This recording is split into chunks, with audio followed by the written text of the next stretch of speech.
Hello students, ನಮಸ್ಕಾರ. ನಾನು already live class ಅಲ್ಲಿ ಪ್ರಾಮಿಸ್ ಮಾಡಿರೋ ಹಾಗೆ ನಿಮ್ಗೆ ಹೇಳಿದ್ದೆ ಅಲ್ವಾ, ಇನ್ ಸ್ವಲ್ಪ ಟೈಮ್ ಅಲ್ಲಿ ನಮ್ಗೆ ಟೈಮ್ ಕೊಡಿ, ನಾನು ನಿಮ್ಗೋಸ್ಕರ ಪೇಪರ್ ಪ್ಯಾಟರ್ನ್ ಹೆಂಗ್ ಮಾಡೋದು ತಗೊಂಡ್ ಬರ್ತೀನಿ ಅಂತ ಹೇಳಿ. ಓಕೆ, ಸೊ ಇಲ್ಲಿ ನಾವು PW ಕನ್ನಡದಿಂದ ಪೇಪರ್ ಪ್ಯಾಟರ್ನ್ ನ 70/70 ಬರೀ ಓದೋದ್ರಿಂದ ಬರೋದಿಲ್ಲ, ಪೇಪರ್ ಪ್ಯಾಟರ್ನ್ ನೀಟಲ್ಲಿ ರೆಪ್ರೆಸೆಂಟೇಷನ್ ಇಂದನೂ ಬರುತ್ತೆ ಅನ್ನೋದಕ್ಕೋಸ್ಕರ ಏನ್ ಮಾಡಿದೀನಿ, ಕರೆಕ್ಟ್ ಆಗಿ ಯಾವ ರೀತಿ ರೆಪ್ರೆಸೆಂಟ್ ಮಾಡಬೇಕು ಪೇಪರ್ನ ಅಂದ್ರೆ ನಾನು ಏನ್ ಮಾಡ್ಬೋದು 70ಗೆ 70 ತೆಗಿಬಹುದು ಅನ್ನೋದಕ್ಕೋಸ್ಕರ ಒಂದು ಕ್ವಿಕ್ ಆಗಿ ಒಂದು ಶಾರ್ಟ್ ಮಾಡಿ ನಿಮಗೆ ಕಳಿಸ್ತಾ ಇದ್ದೀನಿ. ಓಕೆನಾ? ಸೊ ರೆಡಿ ಇದ್ದೀರಾ?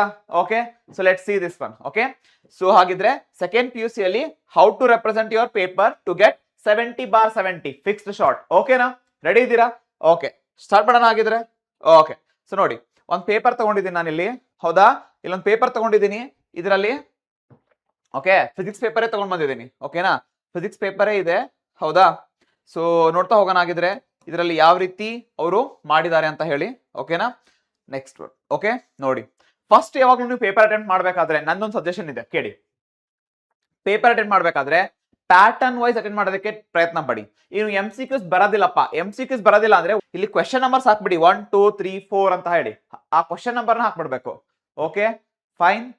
ಓಕೆ, ಹಾ, ಎಸ್. ಸೊ ನಾವು ಕೇಳಿ, ಇವಾಗ ನಾ ಒಂದು ನಿಮಗೆ ಟ್ರಿಕ್ ಹೇಳ್ಕೊಡ್ತೀನಿ. ಓಕೆ, ನಾನು ನಿಮ್ಗೊಂದು ಏನ್ ಟ್ರಿಕ್ ಹೇಳ್ಕೊಡ್ತೀನಿ ಅಂದ್ರೆ, ಕ್ವಶನ್ ಪೇಪರ್ನ ಯಾವಲ್ಲೂ ಹೆಂಗ್ ಅಟೆಂಪ್ಟ್ ಮಾಡ್ಬೇಕಂತ ಹೇಳಿ, ಪ್ಯಾಟರ್ನ್ ಹೆಂಗಿರುತ್ತಲ್ಲ ಕ್ವಶನ್ ಪೇಪರ್ ಅದೇ ರೀತಿ ಅಟೆಂಪ್ಟ್ ಮಾಡ್ಬೇಕು. ಮೊದಲು part A, part B, part C, part D. ಓಕೆನಾ? ಅರ್ಥ ಆಗ್ತಿದ್ಯಾ ಯಾವ ರೀತಿ ಹೇಳ್ತಿದ್ದೀನಿ ಅಂತ ಹೇಳಿ? ಹಾಗಿದ್ರೆ ಸರ್ ನಂಗೆ MCQs ಮೊದಲು ಆನ್ಸರ್ ಮಾಡಕ್ ಆಗಲ್ಲ ಸರ್, ಟೆನ್ಷನ್ ಆಗುತ್ತೆ. ಹಾಗಿದ್ರೆ ಏನ್ ಮಾಡ್ತೀರಾ, ಮೊದಲನೇ ಪೇಜ್ ಅಲ್ಲಿ ಕ್ವೆಶ್ಚನ್ ನಂಬರ್ ಹಾಕಿ ಬಿಟ್ಬಿಡಿ. ಓಕೆನಾ? ಒಂದೊಂದು ಲೈನ್ ಬಿಟ್ಬಿಟ್ಟು ಕ್ವೆಶ್ಚನ್ ನಂಬರ್ ಹಾಕಿ ಬಿಟ್ಬಿಡಿ. ಕ್ವಶನ್ ಓದಿರ್ತೀರಲ್ವಾ, ನಿಮ್ಗೆ ಗೊತ್ತಾಗುತ್ತೆ ಎಷ್ಟು ಇದು ಮಾಡ್ಬೋದು ಅಂತ ಹೇಳಿ. ಆಮೇಲೆ ಏನ್ ಮಾಡ್ಬೋದು, ಕ್ವೆಶ್ಚನ್ ನಂಬರ್ ಎಲ್ಲಿ ಮುಗಿಯತ್ತಲ್ಲ, ಫಿಲ್ ಇನ್ ದ ಬ್ಲಾಂಕ್ಸ್ ಗೆ ಒಂದೊಂದು ಸ್ಪೇಸ್ ಬಿಟ್ಟು ಅಲ್ಲೂ ಒಂದೊಂದು ಲೈನ್ ಬಿಟ್ಬಿಟ್ಟು ಏನ್ ಮಾಡಿ ಕ್ವಶನ್ ನಂಬರ್ನ ಹಾಕ್ಬಿಡಿ. ಹಾಕ್ಬಿಟ್ಟು ಆಮೇಲೆ ನೀವೇನ್ ಮಾಡ್ಬೋದು, 2 ಮಾರ್ಕ್ಸ್ ದ ಕ್ವಶನ್ಸ್ ನ ಬರೀಲಿಕ್ಕೆ ಸ್ಟಾರ್ಟ್ ಮಾಡ್ಬೋದು. ಅರ್ಥ ಆಯ್ತಾ ನಿಮ್ಗೆ? ಓಕೆ, ಹಾಗಿದ್ರೆ ನೋಡ್ತಾ ಹೋಗೋಣ. ಇವಾಗ ನೋಡಿ ಏನ್ ಮಾಡಿದ್ದಾರೆ, ಎಷ್ಟು ನೀಟಾಗಿ ರೆಪ್ರೆಸೆಂಟ್ ಮಾಡಿದ್ದಾರೆ ನೋಡಿ. ಓಕೆನಾ? ನಿಮ್ ಹ್ಯಾಂಡ್ ರೈಟಿಂಗ್ ಇಂಪಾರ್ಟೆಂಟ್ ಅಷ್ಟೇ ಆಗೋದಿಲ್ಲ, ಹ್ಯಾಂಡ್ ರೈಟಿಂಗ್ ಸ್ವಲ್ಪ ಅಚ್ಚಿಕ್ಕಿಚ್ಚಕ್ ಆದ್ರೂ ಏನ್ ಮಾಡ್ಬೇಕು, ರೆಪ್ರೆಸೆಂಟೇಷನ್ ಬಹಳ ನೀಟಾಗಿರ್ಬೇಕು. ಅಂದ್ರೆ ಅವ್ರು ನೋಡಿದ ತಕ್ಷಣ ಕಂಟೆಂಟ್ ಇರ್ಬೋದಪ್ಪ ಅಂತ ಸಹಿ ಹಾಕ್ಬಿಡ್ಬೇಕು. ಅವ್ರು ಒಳಗಡೆ ನೀವು ಒಂದೆರಡು ವರ್ಡ್ಸ್ ಮಿಸ್ಟೇಕ್ ಆಗಿ ಏನೋ ಆಗಿದ್ರು ಕೂಡ ಓಕೆ ಪ್ಯಾರಾಗ್ರಾಫ್ ಕರೆಕ್ಟ್ ಆಗಿ ಬರ್ದಿದೆ, ನಾವು ನೀಟಾಗಿ ಇರುತ್ತೆ, ಕರೆಕ್ಟ್ ಆಗಿ ಬರ್ದಿರ್ತಾರೆ ಅಂತ ಟಿಕ್ ಹಾಕ್ತಾರೆ. ಅರ್ಥ ಆಯ್ತಾ? ಅರ್ಥ ಆಯ್ತಾ ಏನ್ ಹೇಳ್ತಿದ್ದೀನಿ ಅಂತ? ಅದಕ್ಕೋಸ್ಕರ ಪೇಪರ್ ನ ನೀಟಾಗಿ ರೆಪ್ರೆಸೆಂಟೇಷನ್ ಮಾಡೋದು ತುಂಬಾ ಇಂಪಾರ್ಟೆಂಟ್. ಓಕೆನಾ? ಸೊ ಒಂದ್ಸಾರಿ MCQs ಕಂಪ್ಲೀಟ್ ಆದ್ಮೇಲೆ ಫಿಲ್ ಇನ್ ದ ಬ್ಲಾಂಕ್ಸ್ ನ ಇದೇ ರೀತಿ ಬರೀಬೇಕು, ಆರ್ಡರ್ ವೈಸ್ ಅಲ್ಲೇ ಬರೀಬೇಕು. 16 ಕೆಳಗಡೆ 17 ಮೇಲ್ಗಡೆ ಈ ರೀತಿ ಮಾಡ್ಲಿಕ್ಕೆ ಹೋಗ್ಬೇಡ್ರಿ, ಯಾವ ರೀತಿ ಇದೆ ಅದೇ ಬರೀರಿ. ಅಥವಾ ನಿಮ್ಗೆ ಏನಾದ್ರು ತಪ್ಪು ಅಂತ ಅನ್ಸಿದ್ರೆ ಅಲ್ಲಿ ಸ್ಕ್ರಾಚ್ ಆದ್ರೆ just put into and below that you will write. ಅಥವಾ ನಿಮ್ಗೆ ಅಲ್ಲಿ ಬರೆಯೋದಕ್ಕೆ ಬೇಡ ಅಂದ್ರೆ ಇದನ್ನೇ ಕಾಟ್ ಹಾಕಿ ಒಂದೇ ಲೈನ್ ಹೇಳಿರಿ, ಅದ್ರ ಮುಂದೆ ಆನ್ಸರ್ ಬರೀರಿ. ಓಕೆನಾ? ಒಂದೇ ಲೈನ್ ಹೇಳಿರಿ, ಕಾಟ್ ಮಾಡ್ಬೇಡ್ರಿ ಜಾಸ್ತಿ. ಓಕೆನಾ? ಫೈನ್. ಇದರಿಂದ ನೀವೇನ್ ಮಾಡ್ಬೋದು, FIB ಅಲ್ಲಿ ಏನು ಹೋಗಲ್ಲ. ಪಾರ್ಟ್ ಗೆ ಒಂದು ರೂಲ್ ಇದೆ, ಮೊದಲು ಬರ್ದಿದ್ದು ಆನ್ಸರೇ ಫೈನಲ್ ಅಂತ ಹೇಳಿ. ಮೊದಲೇ ಯಾವುದೇ ಆನ್ಸರ್ ಬರ್ದ್ರು ನೀವು ಇನ್ನೊಂದು ಆನ್ಸರ್ ಬರಿಬೇಕಂದ್ರೆ ಅಲ್ಲೇ ಮೊದಲನೇ ಆನ್ಸರ್ ನ ಕಾಟ್ ಹಾಕಿ ಅಲ್ಲೇ ಬರಿಬೇಕು. ಮತ್ತೆ ನೀವು ಬೇರೆ ಕಡೆ ಹೋಗಿ ಬರೀಲಿಕ್ಕೆ ಹೋಗ್ಬ್ಯಾಡ್ರಿ, ಆ ಮಾರ್ಕ್ಸ್ ಕನ್ಸಿಡರ್ ಆಗಂಗಿಲ್ಲ ಅಲ್ಲೇ. ಅರ್ಥ ಆಯ್ತಾ? ಈಗ ನೆಕ್ಸ್ಟ್ 2 ಮಾರ್ಕ್ಸ್ ಬಂದ್ರೆ ನೋಡ್ರಿ, ಪ್ರಿಫರೆನ್ಸ್ ವೈಸ್ ನಿಮ್ಗೆ 2 ಮಾರ್ಕ್ಸ್ ಅಲ್ಲಿ ಇಲ್ಲಿ ಆರ್ಡರ್ ವೈಸ್ ಕೊಡ್ಬೇಕಂತ ಇರೋದಿಲ್ಲ. 2 ಮಾರ್ಕ್ಸ್ ಅಲ್ಲಿ ನೀವು ಹೆಂಗಾದ್ರೂ ಅಟೆಂಪ್ಟ್ ಮಾಡಬಹುದು. ಮೊದಲು 23 ಆಮೇಲೆ 22 ಅಟೆಂಪ್ಟ್ ಮಾಡಬಹುದು, ಸಮಸ್ಯೆ ಏನಿಲ್ಲ. ಬಟ್ ಆದ್ರೂ ನನ್ನ ಸಜೆಷನ್ ಏನಂದ್ರೆ ಆರ್ಡರ್ ವೈಸ್ ಅಟೆಂಪ್ಟ್ ಮಾಡ್ಲಿಕ್ಕೆ ಟ್ರೈ ಮಾಡಿ. ಓಕೆನಾ? ಮೊದಲು 22 ಆಮೇಲೆ 23 ಓಕೆ ನೀವು ಟ್ರೈ ಮಾಡ್ತಾ ಹೋಗ್ಬೋದು. ಇಲ್ಲಿ ಏನ್ ಕೇಳಿದಾರೆ ನೋಡ್ರಿ, limitations of Ohm's law 3 limitations ಅನ್ನ ಬರ್ದಿದ್ದಾರೆ. ಲಾರೆನ್ಸ್ ಫೋರ್ಸ್ ಕೇಳಿದ್ರೆ ಅದ್ರ ಬರೆದು ಎಷ್ಟು ನೀಟಾಗಿ ಎಕ್ಸ್ಪ್ಲೇನ್ ಮಾಡಿದಾರೆ ನೋಡ್ರಿ. ನಾನು ನಿಮ್ಗೆ ಹೇಳಿದೆ ಟರ್ಮ್ಸ್ ಅನ್ನ ಎಕ್ಸ್ಪ್ಲೇನ್ ಮಾಡೋದು ಮರ್ತ್ ಬಿಡ್ತೀರಾ. ಇಲ್ಲಿ ಏನೋ ಫಾರ್ಮುಲಾ ಏನೋ ಬರ್ದಿದ್ದಾರೆ, ಟರ್ಮ್ಸ್ ಎಕ್ಸ್ಪ್ಲೇನ್ ಮಾಡಿಲ್ಲ ಅಂದ್ರೆ ಮಾರ್ಕ್ಸ್ ಹೋಗ್ಬಿಡುತ್ತೆ. ಅರ್ಥ ಆಯ್ತಾ? ಸೊ ಈ ಟರ್ಮ್ಸ್ ನ ಈ ರೀತಿ ನೀಟಾಗಿ ಎಕ್ಸ್ಪ್ಲೇನ್ ಮಾಡಿ. ಓಕೆ, ಪೇಪರ್ ಖರ್ಚಾಗ್ಬಿಡತ್ತೆ ನಂದು ಅಂತ ಏನು ಯೋಚನೆ ಇಲ್ಲ, ನೀಟಾಗಿ ಪೇಪರ್ ಒಂದ್ ಲೈನಿಗೆ ಒಂದೊಂದೇ ಬರಿಬೇಕು. ಹೌದಾ? ಪೇಪರ್ ಏನು ಸಮಸ್ಯೆ ಆಗಲ್ಲ, ಸಫಿಶಿಯಂಟ್ ಪೇಜಸ್ ಕೊಟ್ಟಿರ್ತಾರೆ, 24 ಪೇಜಸ್ ಇರುತ್ತೆ, ಆರಾಮಾಗಿ ಮಾಡ್ಬೋದು. ಹೌದಾ? ನೆಕ್ಸ್ಟ್ ಓಕೆ, ಸೊ 2 ಮಾರ್ಕ್ಸ್ ಎಲ್ಲ ಮೊದಲು ಬರ್ಗಿತಾ ಹೋಗ್ತೀರಾ ನೀಟಾಗಿ. ಈ ರೀತಿಯಿಂದ ಹೈಲೈಟ್ ಮಾಡೋ ಗೊತ್ತಿರ್ಬೇಕು. ಎಲ್ಲಿ ಈಗ ನೋಡಿ, ರೆಡಾರ್ ಸಿಸ್ಟಮ್ ಹೈಲೈಟ್ ಮಾಡಿದ್ದಾರೆ, ಮೈಕ್ರೋ ಓವನ್ ಹೈಲೈಟ್ ಮಾಡಿದ್ದಾರೆ, ಎವ್ರಿ ಕ್ವಶನ್ ಆದ್ಮೇಲೆ ಲೈನ್ ಹಿಡಿದಿದ್ದಾರೆ ಪೆನ್ಸಿಲ್ ಇಂದ. ಸರ್ ಇದೆಲ್ಲ ಮಾಡ್ಲೇಬೇಕಾ? ಅವಶ್ಯಕತೆ ಇಲ್ಲ. ಹೌದಾ? ಬಟ್ ಆದ್ರೆ ಟೈಮ್ ಉಳಿದ್ರೆ ಮಾಡಿ. ನನ್ನ ಸಜೆಷನ್ ಏನಂದ್ರೆ, ಟೈಮ್ ಉಳಿತಪ್ಪ, ಪೇಪರ್ ಮುಗೀತು ಸರ್ ನಂದು, ಇನ್ನು 15 ನಿಮಿಷ ಉಳಿದ್ಬಿಟ್ಟಿದೆ, ಆ ಟೈಮಲ್ಲಿ ಲೈನ್ ಹಾಕಿ, ಆ ಟೈಮಲ್ಲಿ ಅಂಡರ್ಲೈನ್ ಮಾಡಿ. ಯಾಕಂದ್ರೆ ಆ ತರ ಮಾಡಿದ ಪೇಪರ್ ಜಾಸ್ತಿ ಫೋಕಸ್ ಆಗುತ್ತೆ. ಅಂದ್ರೆ ಓಕೆ ಚೆನ್ನಾಗಿ ಬರ್ದಿದ್ದಾರೆ ಅನ್ನೋ ಫೀಲಿಂಗ್ ಮೈಂಡ್ ಅಲ್ಲಿ ಕುಂತಂದ್ರೆ ಚೆನ್ನಾಗಿ ಮಾರ್ಕ್ಸ್ ಬರ್ತಾ ಹೋಗ್ತದೆ. ಅರ್ಥ ಆಯ್ತಾ? Okay fine. ಇದಾದ್ಮೇಲೆ ನೆಕ್ಸ್ಟ್ ಏನ್ ಮಾಡ್ತೀರಾ, 3 ಮಾರ್ಕ್ಸ್ ಸ್ಟಾರ್ಟ್ ಮಾಡ್ತೀರಾ. ಎಲ್ರು ಒಂದ್ ಮಿಸ್ಟೇಕ್ ಏನ್ ಮಾಡ್ಬಿಡ್ತೀರಾ ಅಂದ್ರೆ 2 ಮಾರ್ಕ್ಸ್ ಅರ್ಧ ಪೇಜ್ ಅಲ್ಲಿ ಮುಗಿದ್ರೆ 3 ಮಾರ್ಕ್ಸ್ ಕೆಳಗಡೆ ಸ್ಟಾರ್ಟ್ ಮಾಡ್ತೀರಾ. ಓಕೆನಾ? ಯಾವಾಗ್ಲೂ ಕ್ವಶನ್ ಪೇಪರ್ ಅಲ್ಲಿ ಪಾರ್ಟ್ ಎ ಮುಗಿದ್ರೆ ಮುಗೀತು, ನೆಕ್ಸ್ಟ್ ಪಾರ್ಟ್ ಬಿ ಅಂತ ಹಾಕ್ಬೇಕು, ಹಾಕಿ ಒಂದ್ ಲೈನ್ ಬಿಟ್ಟು ಸ್ಟಾರ್ಟ್ ಮಾಡ್ಬೇಕು. ಓಕೆನಾ? ಇವಾಗ ನಂದು 2 ಮಾರ್ಕ್ಸ್ ಇಲ್ಲಿ ಇವ್ರದ್ದು ಪೂರ್ತಿಯಾಗಿ ಮುಗಿದಿದೆ. ಒಂದ್ ವೇಳೆ 2 ಮಾರ್ಕ್ಸ್ ಇಲ್ಲೇ ಮುಗ್ದಿದ್ರೆ 3 ಮಾರ್ಕ್ಸ್ ಇಲ್ಲಿ ಸ್ಟಾರ್ಟ್ ಮಾಡಬಾರ್ದು, ನೆಕ್ಸ್ಟ್ ಪಾರ್ಟ್ ನ ನ್ಯೂ ಪೇಜಸ್ ಅಲ್ಲಿ ಸ್ಟಾರ್ಟ್ ಮಾಡಬೇಕು. ಕ್ಲಿಯರ್ ಆಯ್ತಾ? ನೆಕ್ಸ್ಟ್ ಪಾರ್ಟ್ ನ ನ್ಯೂ ಪೇಜ್ ಅಲ್ಲಿ ಸ್ಟಾರ್ಟ್ ಮಾಡ್ಬೇಕು ನಾವು. ಅರ್ಥ ಆಗ್ತದೆ ಅಲ್ಲ ಏನ್ ಹೇಳ್ತಿದ್ದೀನಿ ಅಂತ ಹೇಳಿ? Okay fine. Then next after this ಇಲ್ಲಿ ನೋಡ್ಬೋದು ನೀವು ಡೈಗ್ರಾಮ್ ನ ನೀಟಾಗಿ ರೆಪ್ರೆಸೆಂಟೇಷನ್ ಮಾಡಬೇಕು. ಅದರಲ್ಲಿ ಮಾರ್ಕಿಂಗ್ ಇರಬೇಕು, Q2 C2 ಇಂತರ ಎಲ್ಲ ಇರಬೇಕು. ಹಂಗಂದ್ರೆ ಏನಂತ ಹಿಂದ್ಗಡೆ ಡಿಫೈನ್ ಮಾಡಿರ್ಬೇಕು. ಹೌದಾ? C1 C2 capacitance C1 C2 ಅಂತ ಹೇಳಿರ್ಬೇಕು, ಡಿಫೈನ್ ಮಾಡಿರ್ಬೇಕು ಆ ಟರ್ಮ್ಸ್ ನ, ಅಂತವನ್ನ ಯೂಸ್ ಮಾಡ್ಬೇಕಲ್ಲಿ. ಓಕೆನಾ? ಈ ನೀಟಾಗಿ ರೆಪ್ರೆಸೆಂಟೇಷನ್ ಮಾಡಬೇಕು, ಸಬ್ಸ್ಟಿಟ್ಯೂಟಿಂಗ್ ಸಿ ಎವ್ರಿಥಿಂಗ್. ಓಕೆನಾ? ನೆಕ್ಸ್ಟ್ ಗ್ಯಾಲೋನೋಮೀಟರ್ ಕೊಟ್ಟಿದ್ದಾರೆ ನೋಡ್ರಿ, convert the galvanometer into what they are saving volt meter convert ಮಾಡಿದಾರೆ ನೋಡ್ರಿ. ಹೌದಾ? ಕನ್ವರ್ಟ್ ಮಾಡಿದಾರಾ? ಹೌದಾ? ಎಸ್. ಓಕೆ. ಸೊ ಇದನ್ನ ಈ ರೀತಿನೂ ಮಾಡಕ್ ಗೊತ್ತಿರಬೇಕು. ಫೈನಲ್ ಎಕ್ಸ್ಪ್ರೆಷನ್ಗೆ ಯೂಶಲಿ ಡೆರಿವೇಶನ್ ಕೇಳಿದಾಗ ಬಾಕ್ಸ್ ಹಾಕೋದನ್ನ ಕಲೀರಿ. ಫೈನಲ್ ಎಕ್ಸ್ಪ್ರೆಷನ್ಗೆ ಟೈಮ್ ಸಿಕ್ಕರೆ ಬಾಕ್ಸ್ ಹಾಕೋದನ್ನ ಪ್ರಾಕ್ಟೀಸ್ ಮಾಡಿ. ಓಕೆನಾ? ಇದಾದ್ಮೇಲೆ ಇಲ್ಲಿ ನೋಡ್ರಿ, resistance of an ideal volt meter is infinity. ಇದನ್ನ ಬರಿಬೇಕು. ಓಕೆನಾ? Resistance of ideal volt meter is infinity, resistance of ideal ammeter is 0. ಈ ಸೆಂಟೆನ್ಸ್ ನ ಕೆಳಗಡೆ ಬರೀಲೇಬೇಕು. ಬರೀರಿ, ಮಿಸ್ ಮಾಡ್ಲಿಕ್ಕೆ ಹೋಗ್ಬೇಡ್ರಿ, ಇಲ್ಲಾಂದ್ರೆ ಮಾರ್ಕ್ಸ್ ಕಟ್ ಆಗೋ ಚಾನ್ಸಸ್ ಇರುತ್ತೆ. ಓಕೆನಾ? ಫೈನ್. ಇದಾದ್ಮೇಲೆ ನೋಡ್ರಿ 3 ಮಾರ್ಕ್ಸ್ ಎಲ್ಲ ಬರಿತಾ ಹೋಗಿದ್ದಾರೆ ಬೇರೆ ಬೇರೆ ಕ್ವಶನ್ಸ್ ನ. 1 2 3 ಇಲ್ಲಿ ನೋಡಿ 3 ಮಾರ್ಕ್ಸ್ ಅದನ್ನ 4 5 ಮಾರ್ಕ್ಸ್ 5 ಅಟೆಂಪ್ಟ್ ಮಾಡಿದ್ದಾರೆ ಅವರು. 36 ವರೆಗೂ 3 ಮಾರ್ಕ್ಸ್ ಅದನ್ನ ಅಟೆಂಪ್ಟ್ ಮಾಡಿದ್ದಾರೆ. ಮತ್ತೆ ನೋಡಿ ಇಲ್ಲಿ ಪಾರ್ಟ್ ಡಿ ಇಲ್ಲಿಂದ ಶುರು ಮಾಡಿದ್ದಾರೆ. ಈ ರೀತಿ ನೀವು ಮಾಡ್ಲಿಕ್ಕೆ ಹೋಗ್ಬೇಡ್ರಿ. Part D always go for the new page. ಓಕೆನಾ? ಏನು ಲಾಸ್ ಇಲ್ಲ, ನ್ಯೂ ಪೇಜ್ ಇಂದಾನೆ ಸ್ಟಾರ್ಟ್ ಮಾಡಿ. ನೀಟಾಗಿ ಡೈಗ್ರಾಮ್ ಹಾಕಿ, ಡೈಗ್ರಾಮ್ ಹಾಕಿದ್ಮೇಲೆ ಕರೆಕ್ಟ್ ಆಗಿ ಎಕ್ಸ್ಪ್ಲನೇಷನ್ ಬರೋದು, ಸ್ಟೆಪ್ ಬೈ ಸ್ಟೆಪ್ ಮಾಡ್ತಾ ಹೋಗಿ. ಎಲ್ಲೂ ಜಾಸ್ತಿ ಚಿತ್ರಕಾಟ ಮಾಡಕ್ ಹೋಗ್ಬೇಡ್ರಿ. ಓಕೆನಾ? ಅಲ್ಲಿ ಅಳ್ಸೋದು, ಇಲ್ಲಿ ಕಾಟ್ ಹೊಡೆಯೋದು ಅಂತವನ್ನ ಅವಾಯ್ಡ್ ಮಾಡ್ರಿ. ಓಕೆ? ಅದು ಎಕ್ಸಾಮ್ ಟೆನ್ಷನ್ ಆದ್ರೂ ಕೂಡ ಒಂದೇ ಹಿಂಗ್ ಅಡ್ ಲೈನ್ ಅಳಿಬೇಕು, ಮತ್ತೆ ಮುಂದೆ ಕಂಟಿನ್ಯೂ ಮಾಡ್ಬೇಕು. ಓಕೆನಾ? ಫೈನ್.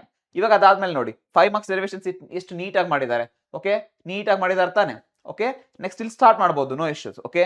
ಸೊ ಇದನ್ನ ಮಾಡಿ ಮುಂದೆ ಹೋಗ್ತಾರೆ. ವೀಟ್ಸನ್ ಬ್ರಿಡ್ಜ್ ಬಂದಿದೆ, ಸೊ ವೀಟ್ಸನ್ ಬ್ರಿಡ್ಜ್ ಲೂಪ್ ಅಪ್ಲೈ ಮಾಡಿ ಎಷ್ಟು ನೀಟಾಗಿ ಮಾಡ್ಕೊತ ಹೋಗಿದ್ದಾರೆ ಅಲ್ವಾ? ಸೊ ಈ ರೀತಿ ಬಂದ್ಮೇಲೆ ಫೈನಲ್ ಆನ್ಸರ್ಗೆ ನೋಡಿ ಬಾಕ್ಸ್ ಹಾಕಿದ್ದಾರೆ ಮತ್ತು ಅಲ್ವಾ? So final representation is very very important. ಇಲ್ಲಿ ನೋಡಿ ಏನ್ ಮಾಡಿದ್ದಾರೆ ಅವರು, rectifier that converts AC into DC is pulsating DC. ಹೌದಾ? ಕೊಟ್ಟಿದ್ದಾರೆ ಅದನ್ನ ಸರಿಯಾಗಿ. Input and output wave forms ಕೊಟ್ಟಿದ್ದಾರೆ. ಬಹಳಷ್ಟು ಜನ input and output wave form ಅಲ್ಲಿ ತುಂಬಾನೇ ಮಿಸ್ಟೇಕ್ ಮಾಡ್ತೀರಾ. ಯಾವ್ದು ಸಿಂಪಲ್ ಮಿಸ್ಟೇಕ್ ಗೊತ್ತಾ? ಇದು ಇಲ್ಲಿ ಮೇಲ್ಗಡೆಯಿಂದ ಸ್ಟಾರ್ಟ್ ಆಗತ್ತಂತಂದ್ರೆ ಇದನ್ನು ಮೇಲ್ಗಡೆಯಿಂದನೇ ಸ್ಟಾರ್ಟ್ ಮಾಡ್ಬಿಡ್ತೀರಾ. ಆ ತರ ಇರೋದಿಲ್ಲ. ಇದು ಮೇಲಿಂದ ಸ್ಟಾರ್ಟ್ ಆದ್ರೆ ಇಲ್ಲಿ ಕೆಳಗಿಂದ ಸ್ಟಾರ್ಟ್ ಆಗ್ಬೇಕು. ಇದನ್ನ ತಲೆಯಲ್ಲಿ ಇಟ್ಕೊಳ್ಳಿ ಎಲ್ರು. ಓಕೆನಾ? ಇದನ್ನ ಅದಕ್ಕೆ ಕೊಡ್ತಿರೋದು ನಾನು ಇಲ್ಲಿ, ವೆರಿ ಇಂಪಾರ್ಟೆಂಟ್. ಈ ವೇವ್ ಮೇಲಿಂದ ಸ್ಟಾರ್ಟ್ ಆದ್ರೆ ಈ ವೇವ್ ಕೆಳಗಿಂದ ಸ್ಟಾರ್ಟ್ ಆಗ್ಬೇಕು. ಔಟ್ಪುಟ್ ವೇವ್ ಯಾವಾಗ್ಲೂ ಏನಾಗ್ಬೇಕಾ? ಕೆಳಗಿಂದಾನೇ ಸ್ಟಾರ್ಟ್ ಆಗ್ಬೇಕು. ನೆನ್ಪಿಟ್ಕೊಳ್ರಿ. ಓಕೆನಾ? ಓಕೆನಾ? Is it okay? ಸೊ ತಲೆಯಲ್ಲಿ ಇಟ್ಕೊಳ್ರಿ ಇದನ್ನ. ಓಕೆನಾ? ಬಹಳಷ್ಟು ಜನರಲ್ಲಿ ಎಕ್ಸಾಮ್ ಟೆನ್ಷನ್ ಅಲ್ಲಿ ಹಿಂಗೆ ಯಾಕೆ ಬಂದ್ಬಿಡ್ತೀರಾ? Okay? 1 marks gone. Okay, next. So ಈಗ ಏನಾಗುತ್ತೆ, ಇದು ವೇವ್ ಫಾರ್ಮ್ ಈ ರೀತಿ ಹೋಗುತ್ತೆ. ಓಕೆ? ಸೊ ಇಲ್ಲಿ ಇನ್ಪುಟ್ ಫಸ್ಟ್ ಹಾಫ್ ಸೈಕಲ್ಗೆ ಈ ರೀತಿ ಇರುತ್ತೆ, ಇನ್ಪುಟ್ ಸೆಕೆಂಡ್ ಹಾಫ್ ಸೈಕಲ್ಗೆ ಈ ರೀತಿ ಇರುತ್ತೆ. ಸೊ ಟೋಟಲ್ ಔಟ್ಪುಟ್ ಬಂದ್ಬಿಟ್ಟು ಇದು DC ಆಗಿ ಕನ್ವರ್ಟ್ ಆಗ್ಬಿಡುತ್ತೆ. ಓಕೆನಾ? ಟೋಟಲ್ ಔಟ್ಪುಟ್ ಬಂದ್ಬಿಟ್ಟು DC ಆಗಿ ಕನ್ವರ್ಟ್ ಆಗಿ ಬರುತ್ತೆ. ಓಕೆನಾ? This is due to diode D1, this is due to diode D2, this is due to diode D1, this is due to diode D2 ಅನ್ನೋ ತರ. ಓಕೆನಾ? ಸೊ ನೋಡಿದ್ರಲ್ಲ? ಓಕೆ. ಆಮೇಲೆ 5 ಮಾರ್ಕ್ಸ್ ನ್ಯೂಮರಿಕಲ್ಸ್ ನೋಡಿ, ನ್ಯೂಮರಿಕಲ್ ಸ್ಟಾರ್ಟ್ ಮಾಡಿದ್ದಾರೆ ಅವರು. ನೆಸೆಸರಿ ಇಲ್ಲ, but ಅಂದ್ರೂ ಡಯಾಗ್ರಾಮ್ ಡ್ರಾ ಮಾಡಿದ್ದಾರೆ. This is very very important. ಏನ್ ಇಂಡಿಕೇಟ್ ಮಾಡುತ್ತೆ, ನೀವು ಎಷ್ಟು ಕ್ಲೇವರ್ ಇದ್ದೀರಾ, ಎಷ್ಟು ಅರ್ಥ ಮಾಡ್ಕೊಂಡಿದ್ದೀರಾ ಅಂತ ಗೊತ್ತಾಗುತ್ತೆ ಇಲ್ಲಿ. ಹೌದಾ? ಸೊ ಅಂದ್ರೆ ಡಯಾಗ್ರಾಮ್ ತೆಗಿಯೋಷ್ಟು ಕೆಪಾಸಿಟಿ ನಿಮಗಿದೆ ಅಂದ್ರೆ ನೀವು ಚೆನ್ನಾಗಿ ಮಾಡಿರ್ತೀರಾ ಅಂತ ನಂಬುದು. ಹೌದಾ? ಕರೆಕ್ಟ್ ಆನ್ಸರ್ ಬಂದಿದೆ. ಎಲ್ಲಾ ಕಡೆ ನೋಡಿ ಯೂನಿಟ್ ಬರ್ದಿದ್ದಾರೆ, ವೋಲ್ಟ್ ಪರ್ ಮೀಟರ್. ಹೌದಾ? ಏನೇ ಕಂಡಿಡಿದ್ರು ಆಯ್ತು, ಯೂನಿಟ್ ಎಲ್ಲ ಬರೆಯೋದನ್ನ ಕಲಿಬೇಕು ನೀವು. ಓಕೆನಾ? ನೆಕ್ಸ್ಟ್ ಇಲ್ಲಿ ನೋಡಿ ಕಿರ್ಚಾಫ್ಸ್ ರೂಲ್ ಅಪ್ಲೈ ಮಾಡಿ ಡಯಾಗ್ರಾಮ್ ಹಾಕಿ ಎಷ್ಟು ನೀಟಾಗಿ ಮಾಡಿದ್ದಾರೆ ಅಂತ. ಹೌದಾ? ಸೊ ನೋಡಿ ಯೂನಿಟ್ಸ್ ನೋಡಿ, ಎಲ್ಲೇ ಬರೆದ್ರು ಏನ್ ಮಾಡಿರ್ಬೇಕು, ಯೂನಿಟ್ ನ ಬರಿಬೇಕು. ಯೂನಿಟ್ಸ್ ನ ಕಂಪಲ್ಸರಿ ಬರಿಬೇಕು. ನೀವೆಲ್ಲ ಮಾಡಿರ್ತೀರಾ ಅರ್ಜೆಂಟ್ ಅಲ್ಲಿ, ಸರ್ I = 2 ಆಂಪಿಯರ್ ಅನ್ಕೊಂಡಿರ್ತೀರಾ, 2 ಬರ್ದಿರ್ತೀರಾ, ಆಂಪಿಯರ್ ಬರ್ದಿರೋದಿಲ್ಲ. ಈ ಮಿಸ್ಟೇಕ್ಸ್ ನ ಮಾಡಬಾರ್ದು ಅಲ್ಲಿ, ಸಿಲ್ಲಿ ಮಿಸ್ಟೇಕ್ಸ್ ನ. ಓಕೆನಾ? ನಮ್ಗೆಲ್ಲ ಬರ್ತಿರುತ್ತೆ, ನಾವು ಸಿಲ್ಲಿ ಮಿಸ್ಟೇಕ್ಸ್ ಇಂದ ಕಳ್ಕೊತೀವಿ. ಹೌದಾ? ನಾವು ಇನ್ನೊಂದು ಪ್ರಾಬ್ಲಮ್ ಸೆಕ್ಷನ್ ಅಲ್ಲಿ ವೆರಿ ಇಂಪಾರ್ಟೆಂಟ್ ಏನಂದ್ರೆ ಬರೀ ಡೇಟಾ ಬರೆಯೋದಲ್ಲ, ಅದರದ್ದು ಫಾರ್ಮುಲಾ ಗೊತ್ತಿದ್ರೆ ಕಂಪಲ್ಸರಿ ಬರ್ದ್ ಬನ್ನಿ. ಸರ್ ಪ್ರಾಬ್ಲಮ್ ತುಂಬಾನೇ ಟಫ್ ಬಂದಿದೆ ಸರ್ ಅಂದ್ರೆ AC ಅಲ್ಲಿ ಅಟ್ ಲೀಸ್ಟ್ ಯಾವ ಫಾರ್ಮುಲಾ ಬರಿಬಹುದು, ಇಂಪೆಡೆನ್ಸ್ ಫಾರ್ಮುಲಾ ಬರಿಬಹುದು, ಫ್ರೀಕ್ವೆನ್ಸಿ ಫಾರ್ಮುಲಾ ಬರಿಬಹುದು, XLXC ಫಾರ್ಮುಲಾ ಬರಿಬಹುದು. ಹೌದ್ ತಾನೆ? ಇವು ಬರ್ದ್ ಬಂದ್ಬಿಡ್ರಿ, ಮುಗಿದೋಗ್ಬಿಡುತ್ತೆ. ಅಲ್ಲಿ 1 ಮಾರ್ಕ್ಸ್ ಬಂದೇ ಬರುತ್ತೆ, ಯಾಕಂದ್ರೆ ಯಾವ್ದಾರ ಒಂದು ಫಾರ್ಮುಲಾ ಅಪ್ಲೈ ಆಗಬೇಕಲ್ಲ ಅಲ್ಲೇ. ಹೌದಾ? At least tan phi = XL - XC/R ಹಿಂಗಿಂತ ಫಾರ್ಮುಲಾ ಬರ್ದ್ ಬಂದ್ರೆ ಸಾಕು, ನಿಮ್ಗೆ ಅಲ್ಲಿ 1 ಮಾರ್ಕ್ಸ್ ಬರ್ತೈತೆ ಅಟ್ ಲೀಸ್ಟ್. ಹೌದಾ? ಕ್ಲಿಯರ್ ಆಯ್ತಾ? ನೆಕ್ಸ್ಟ್ ಇಲ್ಲಿ ನೋಡಿ ಇದನ್ನು ಸಾಲ್ವ್ ಮಾಡಿದಾರ ಅವರು. ಹೌದಾ? ನೋಡ್ರಿ ಇದು ಕಂಡಿಡಿದಾರ. ಇಲ್ಲಿ ನೋಡ್ರಿ ಯೂನಿಟ್ ಬರ್ದಾರ ಕರೆಕ್ಟ್ ಆಗಿ, ಇಲ್ಲೂ ಕರೆಕ್ಟ್ ಆಗಿ ಯೂನಿಟ್ ಬರ್ದಾರ, ಇಲ್ಲೂ ಕರೆಕ್ಟ್ ಆಗಿ ಯೂನಿಟ್ ಬರ್ದಾರ. Every step is very very important. ಓಕೆನಾ? ಸೊ ಇಲ್ಲೂ ನೋಡ್ರಿ ನೀಟಾಗಿ ಕಂಡಿಡಿದಾರ, ಸೈನ್ ಕನ್ವೆನ್ಷನ್ ಅಪ್ಲೈ ಮಾಡಿ ಯೂಸ್ ಮಾಡ್ಯಾರ. ಹೌದಲ್ಲ? ಮಾಡಿದಾರಲ್ಲ? ಹೌದಾ? ಸೊ ಸಿಮಿಲರ್ಲಿ ಏನ್ ಮಾಡಿದಾರ, ಮ್ಯಾಗ್ನಿಫಿಕೇಶನ್ ಕಂಡಿಡಿದಾಗ ಸೈನ್ ಬರ್ದು 10⁻³ ಮೀಟರ್ ಅಂತ ಬರ್ದು ಸ್ಟ್ಯಾಂಡರ್ಡ್ ರೆಪ್ರೆಸೆಂಟೇಷನ್ ಕೊಟ್ಟು ಅದಾದ್ಮೇಲೆ ಮಿಲಿಮೀಟರ್ಗೆ ಕನ್ವರ್ಟ್ ಮಾಡಿದ್ದಾರೆ. So this is very very important. ಓಕೆನಾ? ಸೊ ದೆನ್ ಆಫ್ಟರ್ ದಟ್ ಈಗ ಎಲ್ಲಾ ಪೇಪರ್ ಮುಗಿತಪ್ಪ, ನಾನು 70 ಅಟೆಂಪ್ಟ್ ಮಾಡಿ ಮುಗಿಸಿದೆ, ನನ್ನ ಹತ್ರ ಇನ್ನೂ ಟೈಮ್ ಉಳಿದಿದೆ ಸರ್, ಏನ್ ಮಾಡ್ಲಿ ಸರ್? ಅವಾಗ ಏನ್ ಮಾಡ್ಬೋದು ಅಂದ್ರೆ ನೀವು ಏನ್ ಮಾಡ್ಬೋದು, ಆ ಟೈಮಲ್ಲಿ ನೀವು ಎಕ್ಸ್ಟ್ರಾ ಕ್ವಶನ್ಸ್ ನ ಅಟೆಂಪ್ಟ್ ಮಾಡಬೇಕು. ಯಾಕಂದ್ರೆ ಗೊತ್ತಿದ್ದೋ ಗೊತ್ತಿಲ್ದೇನೋ ಏನ್ ಮಾಡಿರ್ತೀವಿ, ಒಳಗಡೆ ಎಲ್ಲೋ ಒಂದು ತಪ್ಪಾದ್ರೆ ಮಾರ್ಕ್ಸ್ ಹೋಗೋ ಚಾನ್ಸ್ ಇರುತ್ತಲ್ವಾ? ಅದಕ್ಕೆ ನೀವೇನ್ ಮಾಡ್ಬೋದು, 2 ಮಾರ್ಕ್ಸ್ ಒಂದು 3 ಮಾರ್ಕ್ಸ್ ಒಂದು ಏನ್ ಮಾಡ್ಬೋದು, ಅಡಿಷನಲ್ ಕ್ವಶನ್ ಅಟೆಂಪ್ಟ್ ಮಾಡ್ಬೋದು. ಇನ್ನೂ ಟೈಮ್ ಉಳಿತಂತಂದ್ರೆ 5 ಮಾರ್ಕ್ಸ್ ಇನ್ನೊಂದು ನೀವು ಟ್ರೈ ಮಾಡ್ಬೋದು. ಒಂದು ಡೆರಿವೇಶನ್ ಒಂದು ಪ್ರಾಬ್ಲಮ್ ನ ನೀವು ಟ್ರೈ ಮಾಡ್ಬೋದು. ಅದೆಲ್ಲ ಆದ್ಮೇಲೆ ಸರ್ ಇನ್ನೂ ಟೈಮ್ ಉಳಿತು ಸರ್, ಏನ್ ಮಾಡ್ಲಿ ಸರ್ ಅಂದ್ರೆ MCQs ಮತ್ತೆ ಫಿಲ್ ಇನ್ ದ ಬ್ಲಾಂಕ್ಸ್ ನ ಕರೆಕ್ಟ್ ಆಗಿ ಬರ್ದಿದ್ದೀರಾ ಅಂತ ಒಂದ್ಸರಿ ಓವರ್ ವ್ಯೂ ಮಾಡ್ಕೋಬೇಕು. ಕ್ಲಿಯರ್ ಆಯ್ತಾ? ಯಾಕಂದ್ರೆ ಒಂದ್ಸರಿ ಓದಿರ್ತೀವಿ ಕ್ವಶನ್ ನ, ಅದು ಕನ್ಫ್ಯೂಷನ್ ಆಗ್ಬಿಡ್ತದೆ, ಹೌದಾ? ಏನೋ ಹಾಕಿರ್ತೀವಿ, ಇನ್ನೊಂದ್ಸಲ ಓದಿದಾಗ ಅರ್ಥ ಆಗ್ತದೆ, ಓ ಹಿಂಗ್ ಕೇಳಿದಾರೆ ಇದನ್ನ ಹಾಕೊಂಡಿದ್ದೆ ಅಂತ ಹೇಳಿ. ಓಕೆನಾ? ಫೈನ್. ಇದಾದ್ಮೇಲೆ ನೆಕ್ಸ್ಟ್ ಎಕ್ಸ್ಟ್ರಾ ಇದೆಲ್ಲ ಎಕ್ಸ್ಟ್ರಾ ಅಂತ ಬರೀತಾರೆ. ಸೊ ಇಲ್ಲಿ ನೋಡಿ, ಇಲ್ಲಿ ಅವ್ರು ಇದೆಲ್ಲ ಮಾಡಿದ್ರು 4 ಮಾರ್ಕ್ಸ್ ಬಂದಿದೆ. ಯಾಕೆಂದ್ರೆ ಇಲ್ಲಿ ಮ್ಯಾಗ್ನೆಟಿಕ್ ಫೀಲ್ಡೇ ತೋರಿಸಿಲ್ಲ. ಇದನ್ನೇ ಅವ್ರು ಒಳಗ್ ಬರ್ದಿದ್ರು ಅಂದ್ರೆ ಅಲ್ಲಿ 1 ಮಾರ್ಕ್ಸ್ ಹೋಗಿರೋದಾ. ಸೊ ಅದಕ್ಕೆ ಏನ್ ಮಾಡ್ತಾರೆ ಅವರು, ಇದನ್ನ ಎಕ್ಸ್ಟ್ರಾ ಅಂತ ಹೇಳಿ ಹೊರಗೆ ಬರ್ದಾರೆ. ಬಟ್ ಅಲ್ಲಿ ಮ್ಯಾಗ್ನೆಟಿಕ್ ಫೀಲ್ಡ್ ಹೋಗಿತ್ತು, ಇದು ಒಳಗ್ ಬರ್ದಿದ್ರಂದ್ರೆ ಹೊರಗಡೆ ಇನ್ನೊಂದು ಬರ್ದಿದ್ರೆ ಅಲ್ಲಿ 5 ಮಾರ್ಕ್ಸ್ ಸಿಕ್ತಿತ್ತು, ಇದನ್ನ ಎಕ್ಸ್ಟ್ರಾ ಅಂತ ಕನ್ಸಿಡರ್ ಮಾಡ್ತಾರೆ. ಎಕ್ಸಾಮ್ ಅಲ್ಲಿ ಹೆಂಗ್ ಗೊತ್ತಾ, ನೀನ್ 5 ಮಾರ್ಕ್ಸ್ ಇದ್ರೆ 4 ಬರ್ದಿದ್ಯಾ, 3 ಬರಿಬೇಕಾರೆ 4 ಬರ್ದಿ, ಒಂದಕ್ಕೆ 4 ಮಾರ್ಕ್ಸ್ ಬಂದಿದೆ, ಒಂದಕ್ಕೆ 5 ಮಾರ್ಕ್ಸ್ ಬಂದಿದೆ, ಮಿಕ್ಕಿದೆಲ್ಲಕ್ಕೂ 5 ಮಾರ್ಕ್ಸ್ ಬಂದಿದೆ, 3ಕ್ಕೆ 5 ಮಾರ್ಕ್ಸ್ ಬಂದಿದೆ, ಒಂದಕ್ಕೆ 4 ಮಾರ್ಕ್ಸ್ ಬಂದಿದೆ ಅಂದ್ರೆ ಯಾವ್ದಕ್ ಜಾಸ್ತಿ ಮಾರ್ಕ್ಸ್ ಬಂದಿರುತ್ತಲ್ಲ ಅದನ್ನ ಇಟ್ಕೋತಾರೆ, ಕಡಿಮೆ ಬಂದಿದ್ದಾನೆ ಏನ್ ಮಾಡ್ತಾರೆ, ಎಕ್ಸ್ಟ್ರಾ ಅಂತ ಬರೀತಾರೆ. ಅರ್ಥ ಆಯ್ತಾ ಇವಾಗ? Okay fine. ಸೊ ಹಿಂಗಾದ್ರೆ ಇವಾಗ ನೋಡಿ, ನೆಕ್ಸ್ಟ್ ಈ ಪೇಪರ್ ಮುಗಿದಾದ್ಮೇಲೆ ಎಂಡ್ ಸೀಲ್ ಹಾಕಿರ್ತಾರೆ, ಲಾಸ್ಟ್ ಪೇಜ್ ವರೆಗೂ ಯೂಸ್ ಮಾಡಿದ್ದಾರೆ, 28 ಪೇಜ್ ವರೆಗೂ ಬರ್ದಿದ್ದಾರೆ ನೋಡಿ. ಕ್ಲಿಯರ್ ಆಯ್ತಾ? ಸಿಮಿಲರ್ಲಿ ನಾನು ಇನ್ನೊಂದು ಪೇಪರ್ ತಗೊಂಡ್ಬಂದಿನಿ, ಇದು ಗ್ರೀನ್ ಇಂಕ್ ಏನಂದ್ರೆ ರಿವ್ಯೂ ಮಾಡಿರೋದು. 70/70 ಪೇಪರ್ ಬಂತು ಅಂತಂದ್ರೆ ಯಾವಾಗ್ಲೂ ಅದನ್ನ ಏನ್ ಮಾಡ್ತಾರೆ, ಇನ್ನೊಬ್ರು ರಿವ್ಯೂ ಮಾಡ್ತಾರೆ, ಎಲ್ಲರ ಮಾರ್ಕ್ಸ್ ಕಡಿಬಹುದಾ ಅನ್ನೋದು ನೋಡ್ತಾರೆ, ಅಥವಾ ಎಲ್ಲರೂ ಏನೋ ತಪ್ಪಾಗಿದೆಯಾ ಅಂತ ತಪ್ಪನ್ನ ಹುಡ್ಕೋಕ್ ಟ್ರೈ ಮಾಡ್ತಾರೆ. ಏನು ಅಂದ್ರೆ ಬಹಳಷ್ಟು ಏನು ಡೀಪ್ ಆಗಿ ನೋಡೋದಿಲ್ಲ, ಓಕೆ ಎಲ್ಲಾನು ಕರೆಕ್ಟ್ ಆಗಿ ಬರ್ದಿದಿರಲ್ಲ ಅಂತ ಒಂದ್ಸಲ ರಿವ್ಯೂ ಮಾಡಿ ಕೊಡ್ತಾರೆ. ಓಕೆನಾ? ಇದಾದ್ಮೇಲೆ ಇನ್ನೊಂದು ಪೇಪರ್ ತಗೊಂಡ್ಬಂದಿನಿ. ಸೊ ಜಸ್ಟ್ ನೋಡ್ರಿ, ಸೊ ಇದ್ರಲ್ಲಿ ನೋಡ್ರಿ ಏನ್ ಮಾಡಿದ್ದಾರೆ, ವಾಟ್ ಡಸ್ ನಾಟ್ ಚೇಂಜ್ ಏನಕ್ಕೆ ಎಲ್ಲ ನೀಟಾಗಿ ಬರ್ಕೊಂಡ್ ಬಂದಿದ್ದಾರೆ. ಇಲ್ಲಿ ನೋಡಿ ಅವ್ರು ತಪ್ಪಾಗಿದೆ, ಅಲ್ಲೇ ಕಾಟ್ ಹಾಕಿ ಮೇಲ್ಗಡೆ ಬರ್ದಿದ್ದಾರೆ ನೀಟಾಗಿ. ಹೌದಾ?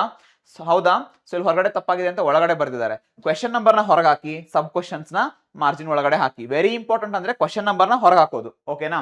ಸೊ ಆಮೇಲೆ ನಾ ಒಂದ್ ಸಜೆಷನ್ ಏನ್ ಕೊಡ್ತೀನಿ ಗೊತ್ತಾ ನಿಮ್ಗೆ, ಹಾಗೇನಾದ್ರೂ ಇದ್ರೆ ನೀವು ಯಾವ್ದಾದ್ರು ಕ್ವಶನ್ ನೀವು ಬರ್ದಿಲ್ಲ, ಎಲ್ಲ ಬರ್ದಿದ್ದೀರಾ ಅಂತ ಆಯ್ತು, ಈಗ 2 ಮಾರ್ಕ್ಸ್ ಅಲ್ಲಿ 5 ಬರಿಬೇಕಪ್ಪ, 5 ಬರ್ದೆ. ಓಕೆನಾ? ಇವಾಗ ನೆಕ್ಸ್ಟ್ ಒಂದು ಏನು ಪ್ರೊಬಬಿಲಿಟಿ, ಅಲ್ಲೊಂದು ಚಾನ್ಸ್ ಇದೆ, ಏನ್ ಗೊತ್ತಾ, 2 ಮಾರ್ಕ್ಸ್ ಮತ್ತೆ 5 ಮಾರ್ಕ್ಸ್ ಕ್ವಶನ್ ಅಟೆಂಪ್ಟ್ ಯಾವ ಮಾಡಿರೋದಿಲ್ವಲ್ಲ, ಅದ್ರ ಕ್ವಶನ್ ನಂಬರ್ ಹಾಕಿ ಬನ್ನಿ ಲಾಸ್ಟ್ಗೆ. ಇನ್ ಕೇಸ್ ತಪ್ಪಿ ಏನಾದ್ರು ಗ್ರೇಸ್ ಬಂದ್ರೆ, ಯೂಶಲಿ ಬರಲ್ಲ, ಪರ್ಫೆಕ್ಟ್ ಕ್ವಶನ್ ಪೇಪರೇ ಬರುತ್ತೆ, ಇನ್ ಕೇಸ್ ಬಂದ್ರೆ ನಿಮ್ಗೆ ಗ್ರೇಸ್ ಸಿಗೋ ಚಾನ್ಸಸ್ ಕೂಡ ಇರುತ್ತೆ. ಓಕೆನಾ? ಸೊ ಈ ರೀತಿ ನೀಟಾಗಿ ಅಟೆಂಪ್ಟ್ ಮಾಡಬೇಕು. ಈ ಪೇಪರ್ ನ ತೋರಿಸ್ತಾ ಇದ್ದೀನಿ ನಿಮ್ಗೆ, ನೋಡ್ರಿ ಎಷ್ಟು ನೀಟಾಗಿ ಎಲ್ಲ ಅಟೆಂಪ್ಟ್ ಮಾಡಿದ್ದಾರೆ. ನೆಕ್ಸ್ಟ್ ಪೇಜ್ಗೆ 2 ಮಾರ್ಕ್ಸ್ ಸ್ಟಾರ್ಟ್ ಮಾಡಿದ್ದಾರೆ. ರೆಪ್ರೆಸೆಂಟೇಷನ್ ನೀಟ್ ಅನ್ಸುತ್ತಲ್ವಾ, ಈ ರೀತಿ ಟ್ರೈ ಮಾಡಬೇಕು ಕ್ವಶನ್ ಪೇಪರ್ ನ ಅಟೆಂಪ್ಟ್ ಮಾಡ್ಲಿಕ್ಕೆ. ಓಕೆನಾ? ಎಲ್ಲೆಲ್ಲಿ ನೀವು ಸಿಲ್ಲಿ ಮಿಸ್ಟೇಕ್ಸ್ ಮಾಡಬಹುದು ಅನ್ನೋದನ್ನ ನೀವು ಇಲ್ಲಿ ನೋಡಿದ್ರೆ ಗೊತ್ತಾಗುತ್ತೆ, ಎಷ್ಟು ನೀಟಾಗಿ ರೆಪ್ರೆಸೆಂಟೇಷನ್ ಮಾಡಿದ್ದಾರೆ. ಹೌದಾ?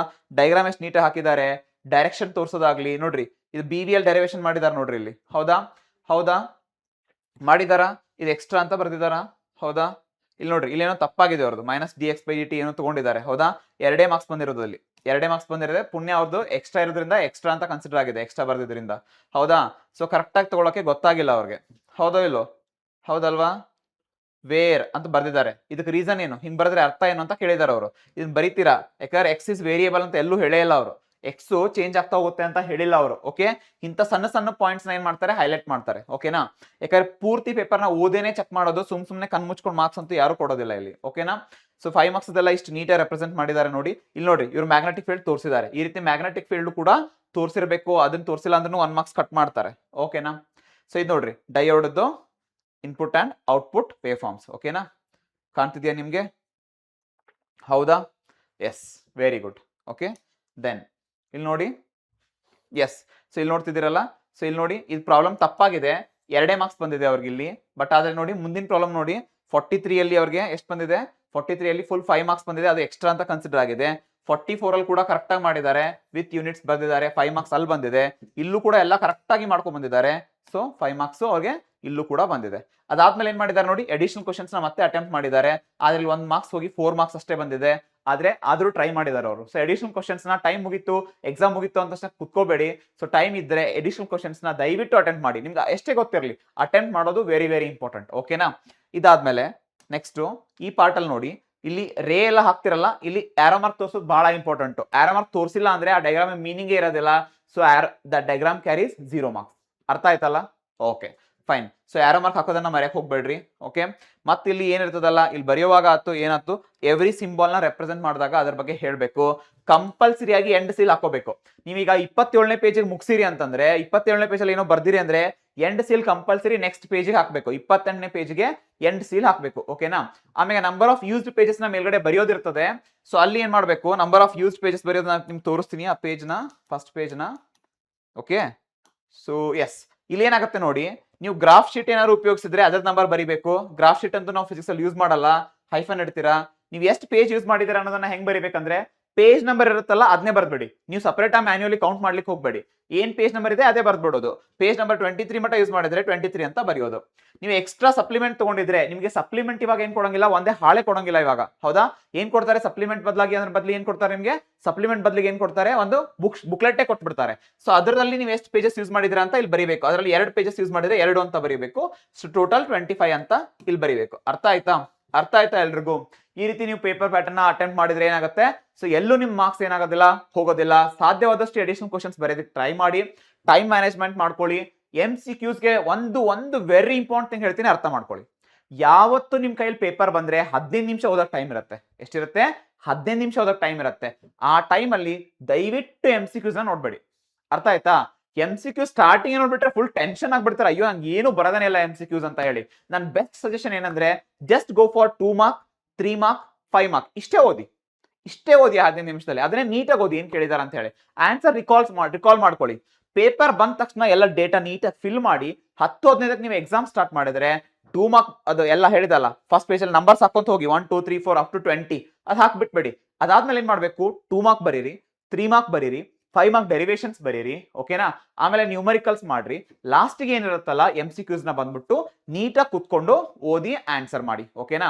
ಯಾಕಂದ್ರೆ ಲಾಸ್ಟ್ಗೆ ನಮ್ದು ಆಲ್ರೆಡಿ ಪೇಪರ್ ಮುಗ್ದಿರುತ್ತೆ. ಸೊ ನೀವು ಟೆನ್ಷನ್ ಆದ್ರೂ ನಡೀತದೆ. ಸೊ ನಿಮ್ ಮಿಕ್ಕಿದೇನು ಪ್ರಾಬ್ಲಮ್ ಆಗೋದಿಲ್ಲ, ಅವಾಗ ನೀವು MCQs ನ ಅಟೆಂಪ್ಟ್ ಮಾಡಬಹುದು. ಓಕೆನಾ.